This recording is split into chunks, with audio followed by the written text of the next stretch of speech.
Talk to me about your experiences when you first found out that you had the virus. My wife was ill. She got ill about 5 or 6 days after she got back from Wuhan, and I ended up taking her to the hospital 2 days after she started feeling symptoms. And then after my wife's test results came back positive, they asked me to be tested. And they didn't tell me to do anything other than my normal activity. So I continued to work. And then 5 days after that, after I got tested, I was found to be positive. I came in contact with people in our main office, and it was just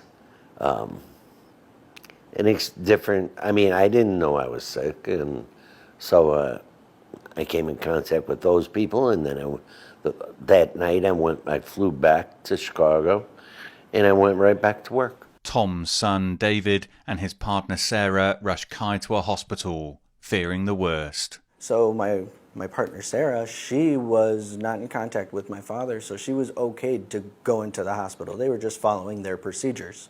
So when I drove them to the hospital, they took her. They took her and Kaya out of the car and told me to stay in and go home. That was the hardest part of everything for me. I was also already worried about my dad. You know, the people that have the hardest part with this coronavirus are going to be the elderly and infants. And in that moment, I was worrying about both. So it was very hard to get through that part, but at the time, you have to be strong for your family. Events took a dramatic turn when Tom's toddler grandson, Kai, ran a high fever. That scared me tremendously.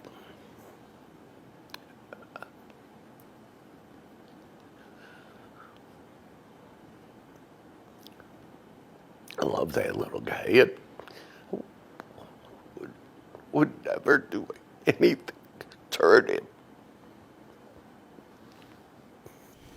When you found out that Kai didn't test positive for the coronavirus, try and sum up your feelings at that point. Oh my gosh, I was so excited. I mean, pounding on the glass window, hey, we can go. Just call the CDC. They called us already. Get in touch with whoever you need to. We're ready to go home.